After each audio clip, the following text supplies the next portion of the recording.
So, welcome back. We will now have our Q&A section of the evening. The way the format is essentially you put your hand up. I will ask you to say your name and who your question is directed towards on the panel, and then if you could give a concise and relevant question, that'd be great. And John will come to you with the mic as we go around the room. So, first question, Theo. My question's Theo MacDonald is my name. Questions for Senator Hoey. You mentioned the abuse in the mother and baby homes. I'm just curious if you actually read the government's own report into the mother and baby homes, which said that there was actually no evidence of widespread abuse and the care was actually superior there than in the industrial schools. You also mentioned septic tanks. I think you were referencing Tuam, correct? The local historian in Tuam, Catherine Corliss, said that there was no evidence that babies were buried in septic tanks. So, I'm just curious. So it's a bit of misinformation, with all due respect. Okay, so Catherine Corliss so when she walked around and was standing on the... Yeah. Okay, well then... But she said that there was definitely babies buried there. Yeah. There was no evidence that they were buried in septic tanks. There was no evidence that there was 800 of them. Well, I didn't certainly suggest 800, but I would believe it would have been... So then that is a wide misconception across the island of Ireland that there are babies... Okay, well then... A lot of documentaries and stuff will probably have to roll back on some of the things that they have said. Yeah, no, that's fair enough. In relation to, I would say, taking away women's liberty and their children away from them is a form of abuse.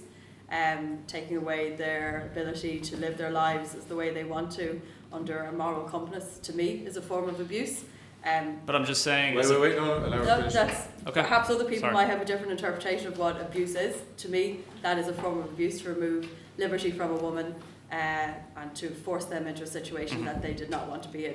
Other people will have a different interpretation of what abuse is. That is certainly my interpretation of it. The question is it synonymous with the church? And if you look at secular countries that treated women, like in some cases, places like Sweden, they chemically castrated them. So like the way Irish people treated, the way the Irish Catholic Church treated women, obviously wasn't perfect by modern standards, but it was definitely superior to the way women were treated in that time period. Okay, well, I think I would disagree with you about how what was superior and not superior, and I do recognise that the state and the individuals, this wasn't happened in a silo. The state also had a role in this and allowed the Catholic Church, and they worked hand in hand on this. I would personally disagree that people were treated better or more superior in different circumstances. I ultimately, from the women that I've spoken to or their children who were through that, I don't think that they would agree that they were superiorly treated in comparison to other places. Of course abuses happen in lots of different places and different guises, but the question tonight is the Catholic Church a force for moral good? I can certainly stand up and talk to you about eugenics in other countries and other ways that other countries have behaved. I'm happy to come back on another night and debate the status of women across the world. That's no problem, but specifically in my opinion under the Catholic Church, I don't believe that women were treated well, and I don't believe that a lot of the women who would have experienced that would consider their treatment superior to perhaps other places. Thank you very much. Anna, just on the side over. My name is Anna Sinya. This is a question for Sean on the proposition. I was curious, you talked a little bit about certain crimes being exclusive to like half a century, from what I understand. So in this case, probably about sexual abuse and also the abuse of women. And I'm curious as to what makes you believe that sexual abuse of young boys or young children and also abuse of women was specific to that part and not also something that was part of Catholic practice or in the church before that time. I'm just curious where that idea comes from. Well, I think the majority, obviously the abuses didn't just start 1920, because my at least version of events is that in 1922, from when they really had a lot of power, and then to 1972, which, after that, there was a massive downturn. For example, in the mother-baby homes after 1972, people were more or less able to go freely as they wanted, and they were able to go on holidays, and they were able to have, people could visit them and all that stuff. So I'd say my real point was that the majority of the abuses happened within this period. I think most people would agree with. that this was the worst period of the Catholic Church. So I think while obviously there was abuses that happened outside of it, I think when you really look, it really pales in comparison to what happened in this period. And when you look at what the Catholic Church did for good outside this period, it really is on another level to the negative that they did outside of 1922 to 1972. Thank you. No worries. Next question to Sean back there. I'd just like to ask, get a perspective from both sides, because it's quite a debated thing in history. Was the Vatican guilty of colluding with Hitler and Mussolini during World War II? I'll invite the proposition to go first on it. Not in any. The Vatican played mostly a very, very good role. One thinks of our own Monsignor Hugh O'Flaherty from Kerry, the Scarlet Pimpernel of the Vatican. Some of you may have seen the movie with Gregory Peck in it. Played a heroic role. Countless Jews were saved with the support of the Pope, and religious houses all over Rome were sheltering Jews and so on and so forth. The criticism of Pope Pius XII, however, was that he was the silent Pope, that he didn't speak up enough. Clearly the Church was very deeply hostile to Nazism. That was understood going right back to the 30s. There were archbishops. Sadly, many bishops, of course, went along with the regime and because out of fear, and went along with the state, and not just, there were heroic church figures. Dietrich Bonhoeffer on the Protestant side, for example. The Archbishop of Munich was a man that Hitler was looking forward to hanging at the first opportunity. But Pope Pius XII's dilemma was, I speak out against the Nazis, more people die, as a reprisal. He was widely celebrated by many Jewish figures as righteous among the Gentiles and so on subsequently. But there is a historical criticism that if he had spoken up more, would it have been better? There are times when to speak up it carries real consequences for other people, when you are dealing with a bully and when you are dealing with a very powerful force of evil. So there's no sense in which anybody, I think, credibly thinks that the Catholic Church colluded with Nazism. On the contrary. But again, it's a bit like the debate we're having tonight. If this was a debate that many people in the Catholic Church have been a force for evil down through history, I'd be on the proposition for that. I believe with fair confidence that many, many more have been a force for tremendous good. But this is the human story. Christ didn't create a perfect institution. He created, supernaturally speaking, an institution for the salvation of the world. But like Christ said about the Pharisees, don't do what they do if they act hypocritically, but listen to what they teach. And to some degree, that is the amazing thing, to my perspective, is that there is so much good and beautiful that we only have in the world. See, none of us is able to imagine what the world would have been like if it wasn't for the Christian Revolution. But in the Roman Empire, why did the Roman Empire go Christian? Why did Constantine convert and bring the world with him? There were undoubtedly political reasons. But part of the reason Christianity caught on was because Christians lived their lives in a radically different way. The ancient pagans said, see how these Christians love one another. And they didn't expose their girl children on the hillsides. In other words, girl children still today are not wanted. They are either routinely aborted in much greater numbers than boy children in places like China and so on and so forth, and India, and you have that whole problem of gender side. But historically and in ancient worlds, girls were not valued as much. The Christians lived their life in a different way. They didn't leave their children, the girl children, out on the mountainside to be plucked at by the vultures or eaten by the wolves. They established hospitals. The ancient world saw kindness as weakness. Okay? And we don't really understand. In fact, for anyone who's interested in this, don't take it from me. There's a very good English writer, if any of you ever hear The Rest is History podcast. Tom Holland, a very well-respected commentator. He's written a book called Dominion. And basically the theme of that book is everything that we take for granted today as decent, including some things that have become popular today that the church would disagree with. You cannot escape the Christian Revolution because of the way it has made people think. Principally the idea that we are made in the image of God. That unlocked a new way of seeing human dignity, so that you started to talk about human rights. Does that mean everybody became perfect overnight? No. Some of the popes, didn't condemn slavery. It took centuries for the working out of this. But St. Paul said there's neither Jew nor Greek, male nor female, all are one in Christ. That was the revolution that Christianity, through its principal carrier in the world, the Catholic Church, unleashed over time. Did that make saints of its members? Sadly not. Sadly not. As we know, many evil things. And just one of the most powerful things tonight was, listening to Sean remind me of a case I've known about for a long time, the Tony Walsh case. That just has to be accepted and let stand as part of a history that can never be explained away, and that must forever be a cause of shame to anybody who loves God and loves their church. You just come back to the original question on church collusion with Nazism. Is there someone on the opposition who'd like to take that question? I'm not a historian, so I'm not going to lean into. I think, to be fair, Senator Mullen gave a very concise. I'm not a historian, so I'm not going to put some historians here. I'll say history, so I can say it. Could you repeat the question? Sorry, I kind of. Yeah, the question was the church guilty of colluding with Mussolini and Hitler? Well, it's been a while since I studied a specific topic, but I do remember writing about it. It was more they were intimidated into agreeing with the Nazis and agreeing with Mussolini in order to protect Catholicism and the Catholic churches in general. So are they guilty? In ways you could say they are, but in other ways you could say why did they collude them, because it could have mitigated any other damage that could have been caused.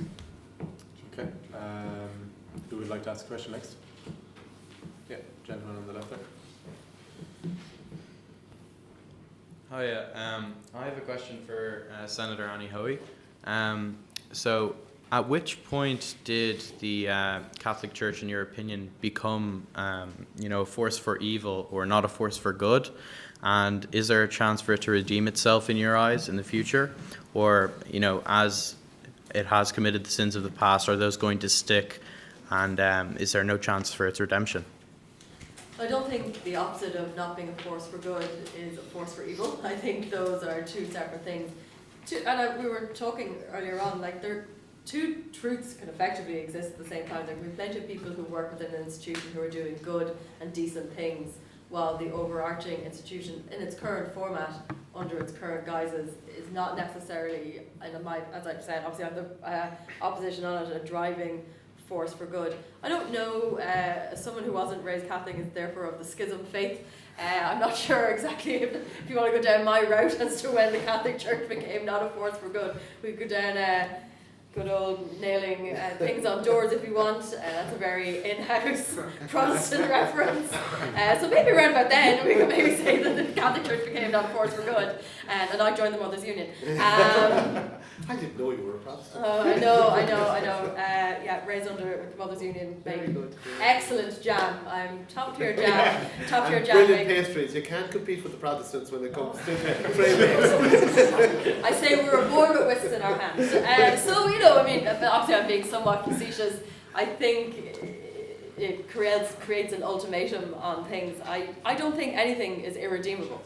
But I think under the current status, where we have the levels of poverty we have in the world, where we do not have a redress scheme, which has been blocked by some orders who are not participating in the redress scheme the way that I believe they should be, when all of these things continue to happen, when we have world poverty, and a speaker mentioned the level of wealth in the Catholic Church. To me, that concept of good and loving and humility and charity, I don't know if the upper echelons of that is not a reflection on the individuals who I believe there are many. I have an incredible neighbour who I had actually no idea was a nun. 3 nuns living next door to me, and they just, and I'd never any idea. And the most marvellous things that she has done, and the most marvellous life that she has lived, those are not reflections on those individuals or those individual things. But I don't think ultimately right now the leadership is living, and I'm open to I'm not of the faith, that love, goodness and humility and charity right now. That does not mean that they cannot do that in the future. That does not mean that perhaps at some point all of those who were affected by the abuse in the church cannot turn around and say that I have made my peace with these and I forgive. It's not my place to forgive the church on behalf of those people. And that, I think, is where that sticky question always comes, because until we deal with, I can't forgive the church for what the church did. It did not do it to me, nor am I of the faith. So how do we ultimately then reverse the force for good versus not the force for good while those things continue to exist? I don't believe anything, as I said, is irredeemable, or there is no redemption for anyone. But I don't know how the church would move itself forward when the world is currently in the structure that it is in. And it's very unfair that the poor Catholic Church is suddenly in this debate being held accountable for the entire woes of the world. But that is the debate of the night, unfortunately. So I will focus on them for now. Thank you. Okay. Question the gentleman in the middle row there. Okay, this is a question to the opposition, if I call you that. So I'm just wondering, so when we look at Ireland and its independence in 1922, we look at the 1920s, 1930s, 1940s, like if it wasn't for the Catholic Church, there wouldn't be an education system. There wouldn't have been a health system, you know. So, like if you were a woman in the 1920s, 1930s, the only reason why you had an education was because of the Catholic Church. It was the sisters, the orders of sisters that were putting on schools, educating women. You know, so if the Catholic Church didn't help out the state in the 20s, 30s, 40s, what would have been the state of the state? You know, without the help from the Catholic Church, without the education system, without the health system, which a lot of times the church done for free. If you think of the sisters, they weren't getting paid. You know, so yeah, just what would have been the state of the state without the health system and the education system? Thank you. Whoever wants to take that question first from the opposition. I think a large part of the problem with the church's involvement, I mean, like in Ireland, the church and state are so entangled, you know, and we're still unraveling that knot today. You know, you look at the referendum, most recent referendum, that was very much, like the wording in the Constitution was very much influenced from the church's involvement in state, and it's undeniable that they were heavily involved with the state. But I think the problem with having an institution like that in charge of the education system and involved with health, it allowed a platform for so much wrong to occur. When I talk to the likes of like my father and his peers growing up in the 60s and 70s, like so many people from that generation left school, and obviously there are so many reasons for that, and I'm not putting that down to the church itself.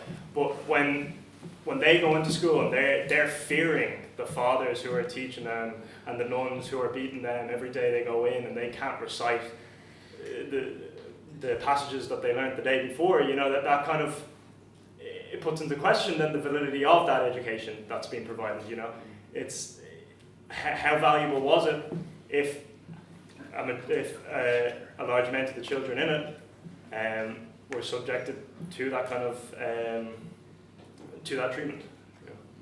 I think Rónán wanted to make a counterpoint first. Yeah, and I don't want to contradict anything that Sean is saying, because there's so much that, just as I said, has to be taken on and thought about. I went to national school, primary school, and I remember seeing a young fella being thumped, and he was a guy with special needs, and he was just beaten around the head because he didn't know his stuff.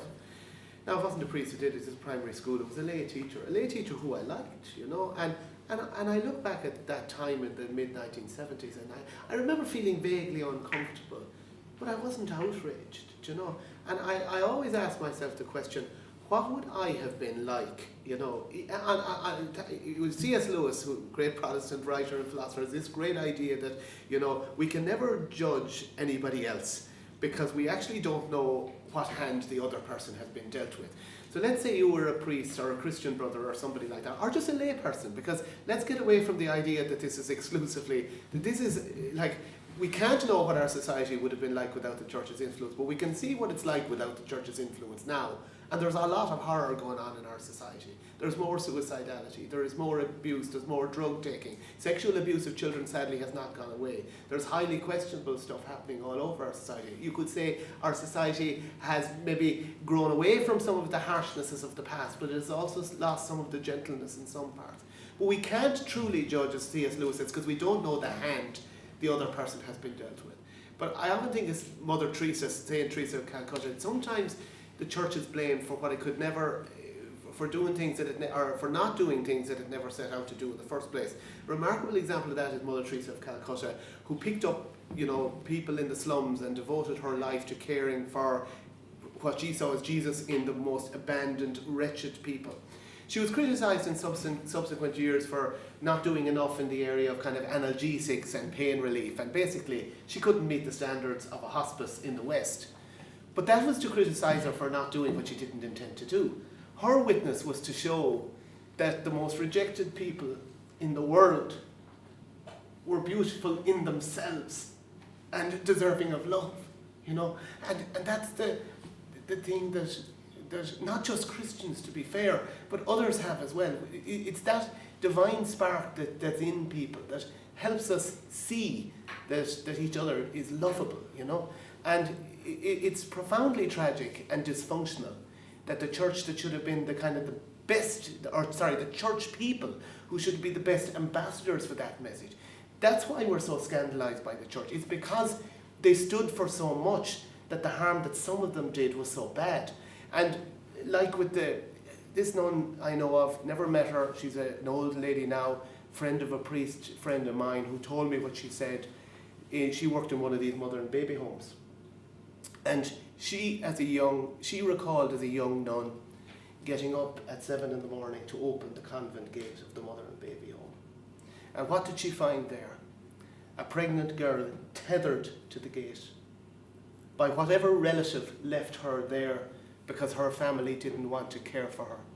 I don't know how that poor girl got on subsequently in the mother and baby homes. There was a lot of people grateful for the love they got there. We can talk about the kind of society that caused people to be in mother and baby homes. We can also then look to other countries and say what was happening to single mothers at that time. What does a poor society do when people are worried about inheritance of land? There's a lot of bad stuff in our society, and to some degree, the church is the one we all blame now, because the church was to some extent the only organisation around to pick up the pieces. And it sometimes picked up those pieces well, and sadly sometimes some of the people were square pegs and round holes, who didn't have a true vocation to the religious life, who were maybe brutalised themselves in some way, and they weren't able to give love the way they should have, and they did harm. And we must never forget the harm they did. But in pointing the finger, we always have to ask ourselves, how would I have done myself? It's never a bad exercise for any of us to engage in, and it doesn't deny anything or minimise anything. Do you know what I'm trying to say? Next question, Sam there in the front. Hello, I'm Samuel Weaver, and the question is directed at Senator Mullen. What's your thoughts on the fact that it's the Catholic Church is in part preventing the women of Ireland getting the medical care that they could be getting otherwise, specifically in relation to St. Vincent's Hospital? Well, what type of medical care are you talking about? Maternal medical care and antenatal care. Right. Well, the church has been one of the great providers historically of maternal care and antenatal care. Again, back to my point, the church, hospitals as we know them today, universities as we know them today, sprung from the church. The church was doing this work before there were states. The church was dealing with local lords who could have the pleasure of the first night of their tenant's bride, The church has been trying to be a voice for civilized values for a long, long time, and that included establishing hospitals to care for those who would otherwise have been left by the roadside. I worked on a mission project myself in Argentina with a priest, a great friend of mine now dead, who was working as an ordinary parish priest, and he was having sleepless nights with what he was seeing, because he was seeing severe physically and intellectually disabled people tethered to the side of the road, to use that word again. Why? Because people there had a kind of a superstitious attitude that if you were born with disability, you were somehow cursed. And he got permission from his local bishop to set up 2 homes for those. And again, he loved them till they died. He couldn't do much for them except give them love and comfort. So when you ask me about, for a long time, the church gave that maternal care that others weren't given. Now, it is true that our society has rejected some of the church's ideas about good quality healthcare. I'm now in a minority in that I believe that every person has a right to life from the very beginning of their life. Don't blame the church if it believes the same. In fact, you know, you may not agree with it, but you can't deny that there is intellectual content and there is a fair debate to be had over whether an unborn child has a right to life. So if a church in its hospital or established a hospital say we will provide excellent medical care, but we won't do that. We now have a law that provides all of that. In fact, we've moved from one extreme to the other in Ireland. We moved for an extreme where the only kind of maternal health care you could get would be that was inspired by the Christian vision and Catholic. Now we've changed our laws. We have abortion, and most of people voted for it. I voted against it. But could we not have a hospital? Could we not have at least one hospital that would say, we'll do maternal care the Catholic way, so we'll protect both mother and baby, and those who disagree with that can go elsewhere? That would be real pluralism, actually. But it can't be, because we have a state and a government that insists one kind only. Try being a medical student now and try getting ahead in medicine if you believe that you need and have a duty to protect both mother and baby in the womb. I don't expect everybody to agree with me on this, but at least agree that it's a view that an awful lot of civilized people have, who are not bad people. We don't have pluralism in our society. We've moved from one extreme to the other. I'd just like to allow Sam to reply to that. You were saying that there should be a place where the church can decide, and if they don't want to agree with the church's views, they should go elsewhere. Do you not think... Well, the church isn't in a position to set up a hospital these days. It's relatively speaking very powerless. Yeah. But it is the National Maternity Hospital that they're directly refusing. So do you not believe the state should have... Well, they're not. Yeah. Do you not think the state should be able to move to a premises to provide the utmost care? Well, as I understand it, there has been no... The nuns in that situation put up their hands completely, and this has been taken over. There is no church influence in that hospital. My problem is that it still carries the name of St. Vincent. If they were handing over that hospital to do procedures that most Christians throughout history have had a conscience problem with, then I think they should call it, you know, South Dublin Hospital, actually, rather than St. Vincent's Hospital. But, you know, you won't be stuck for hospitals like that. You'll be stuck for hospitals that, you know, where somebody who wants to become an excellent physician, but who wants to care for mothers and their babies in the womb, they will not succeed. They will be discriminated from now on in their careers. And by the way, there are lots of non-believers who in conscience don't want to be involved in taking unborn life, right? Those people might as well become rheumatologists instead, because they won't get ahead in obstetrics. That's the truth of it. So we will lose some really great doctors as a result. Okay, is there another question? Yes. Yeah. Just up down the right. All right. Yeah.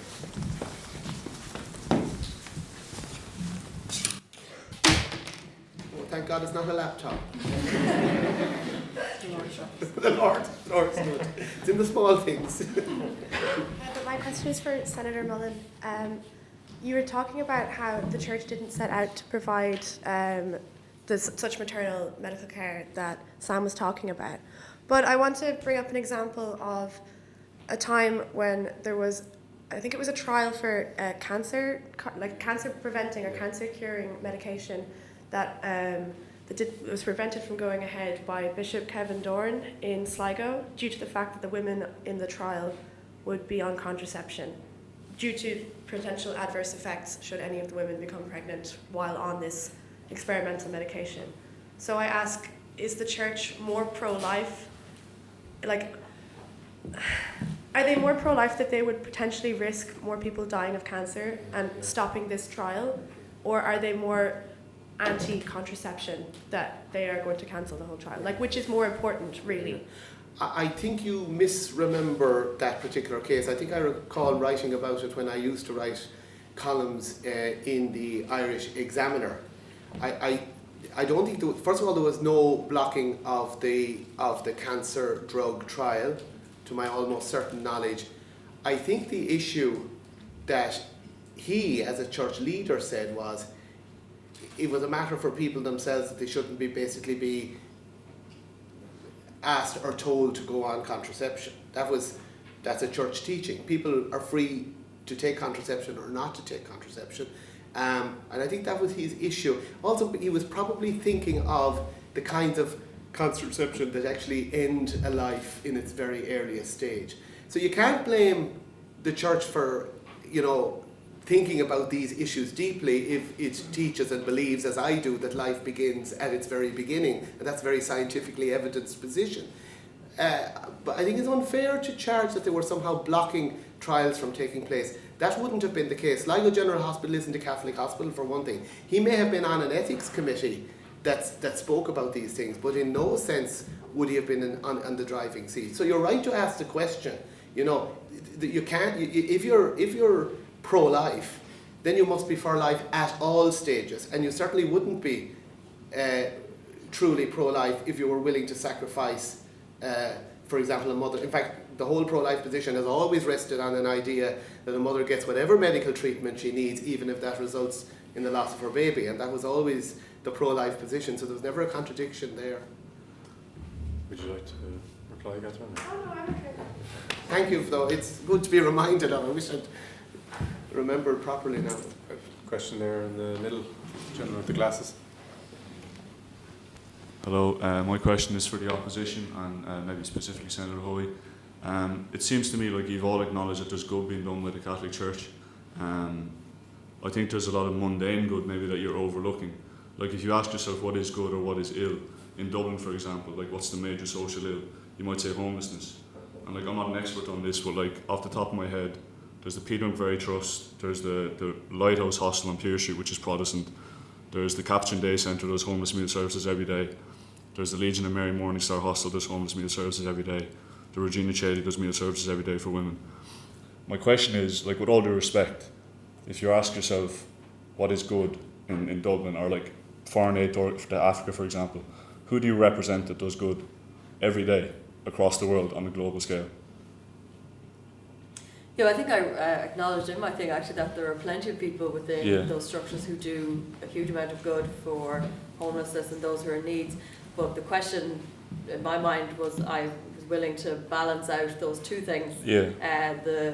All the good that has been done, of which there is. So you acknowledge everything for and I acknowledged it as I spoke quite a few times. I think I acknowledged the good that has been done. But on balance, when I weigh up the two sides of the question, is it ultimately a force for good? And therefore, do I believe that the Catholic Church is ultimately living in its ideals of good? And as I said, I quoted two different Bible passages and two different Christian philosophers, or Aquinas and St. Augustus. And ultimately, on balance, which is part of our job as legislators, we constantly balance things. I do not believe that the Catholic Church is living fully within the realms of good, as according to those scriptures and those people of love, goodness, humility and charity.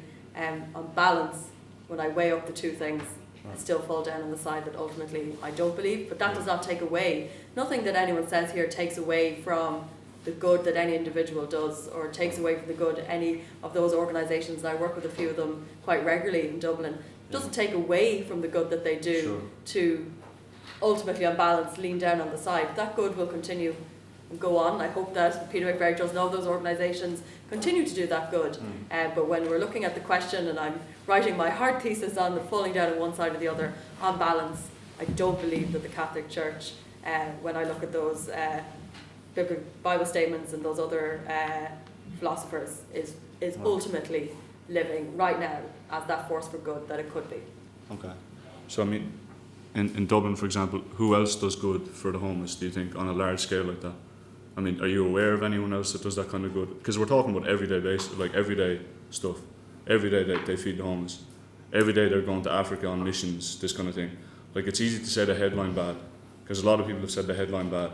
But this is everyday good. Like, it's boring stuff, it's mundane. So, I mean, you'd have to say, okay, it's good, but like, if it wasn't there, who else is going to do it? So who else would be doing it?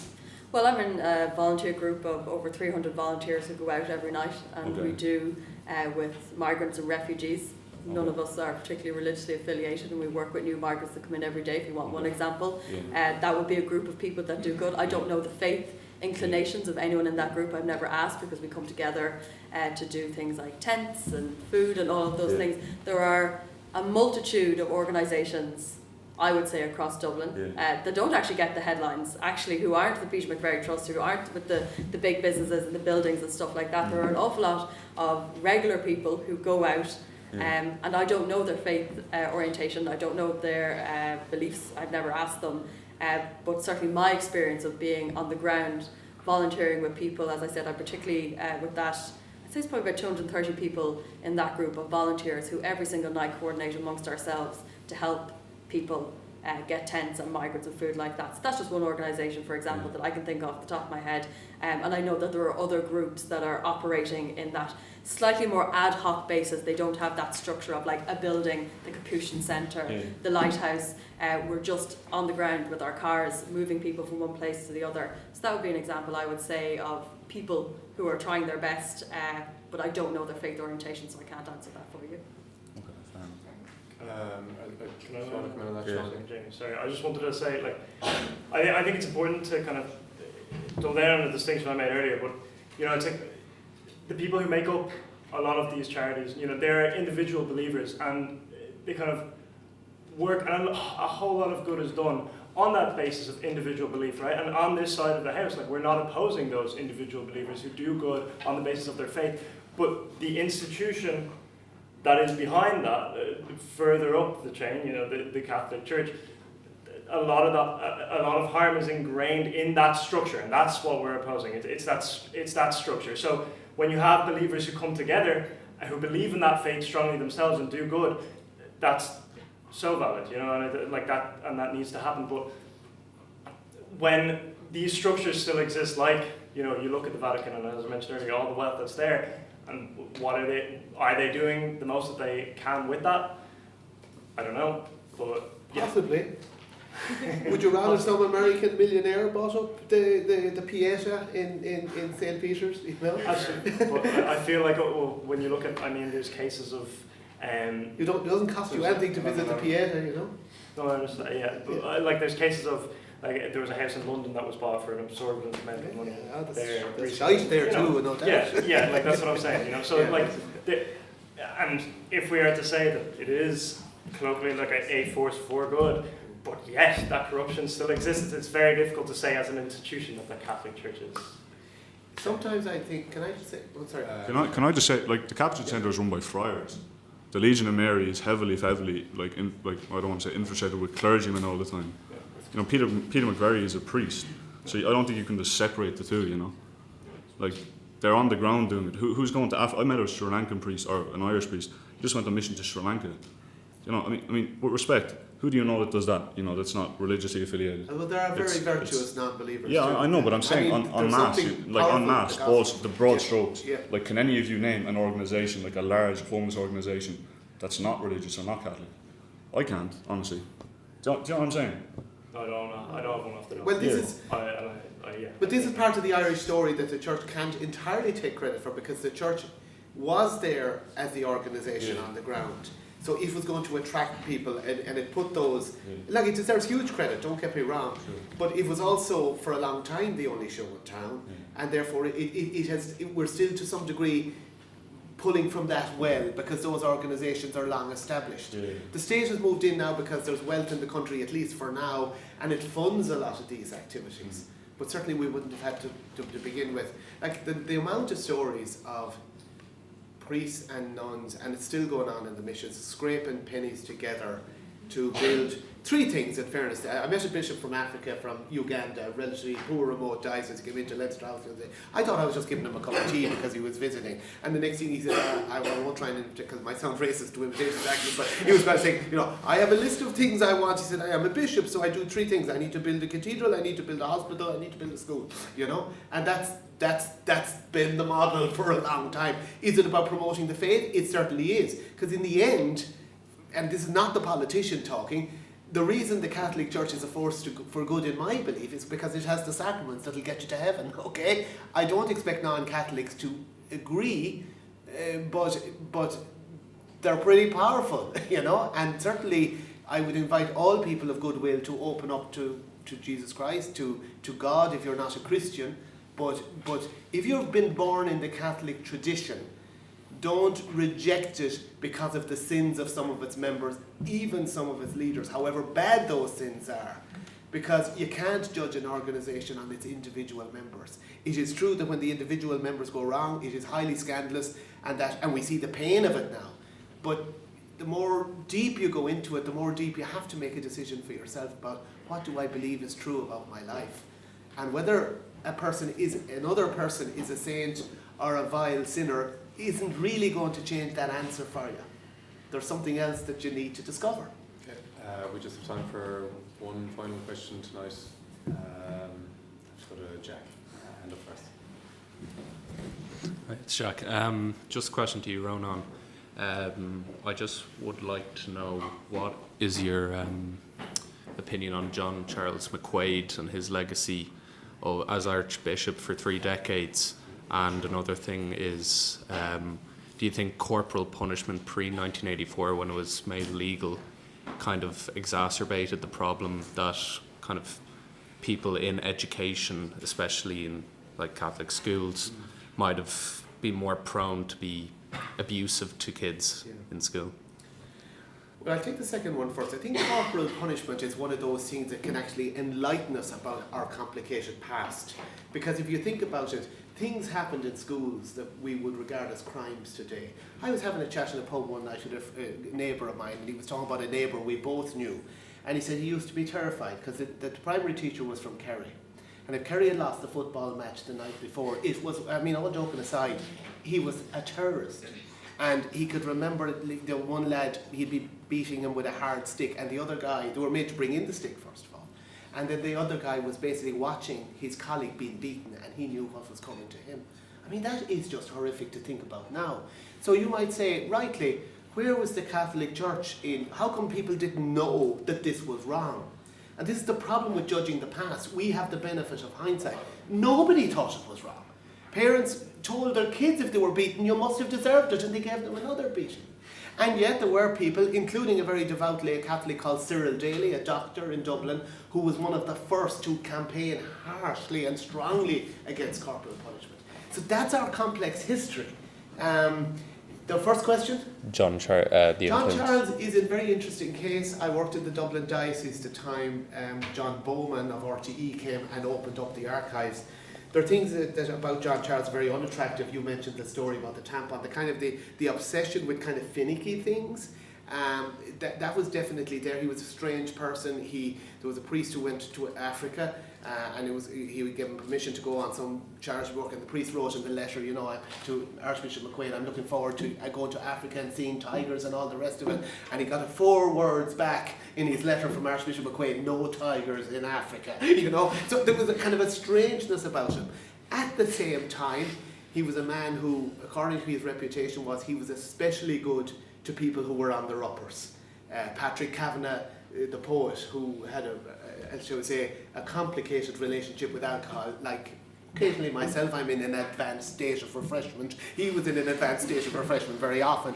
He had reason to be very grateful to McQuaid for personal kindnesses. They used to say if a priest got in trouble, that was when McQuaid was at his most kind. Having said that, when it came to the handling of cases, he did not. Nobody at that time thought about reporting to the Gardaí. It just doesn't seem to have been part of anybody's imagination. And therefore, history will judge him unkindly there. On the other hand, he was the guy who undoubtedly, with compassion for the poor, set up the Catholic Social Services Agency, which is now Cross Care, which was a revolution. Some of his priests were mediating disputes between trade unions and employers.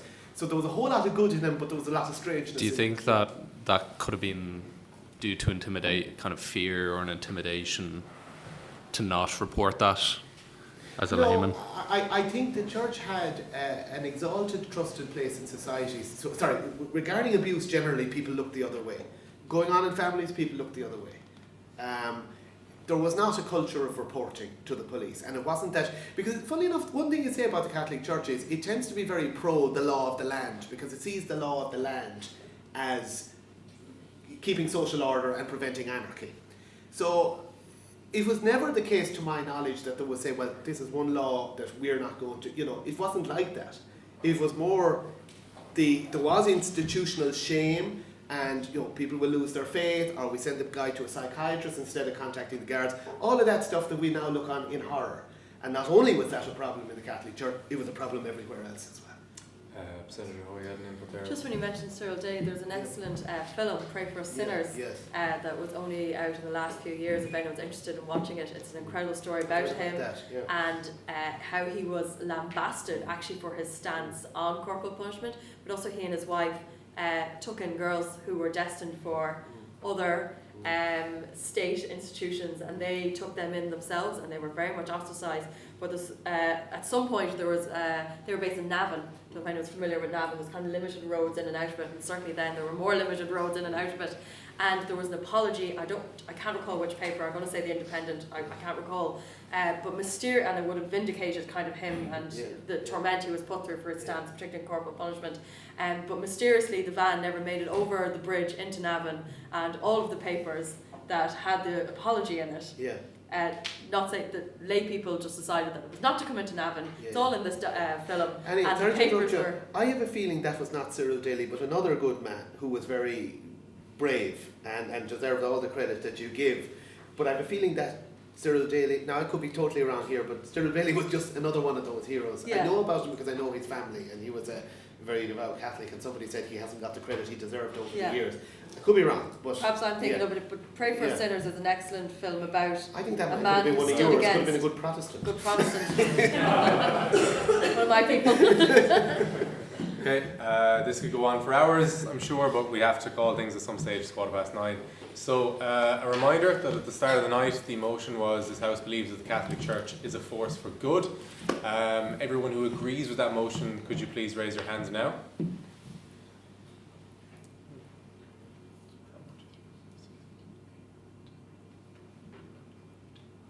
Everyone who disagrees with that motion, could you please raise your hands now?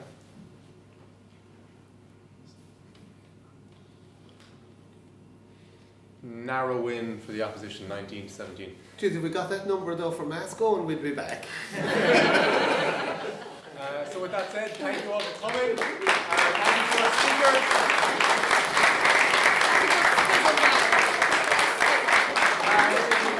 For anyone who would like to join us, we will now be going over the slipper on the Ballymun Road. So thank you all very much.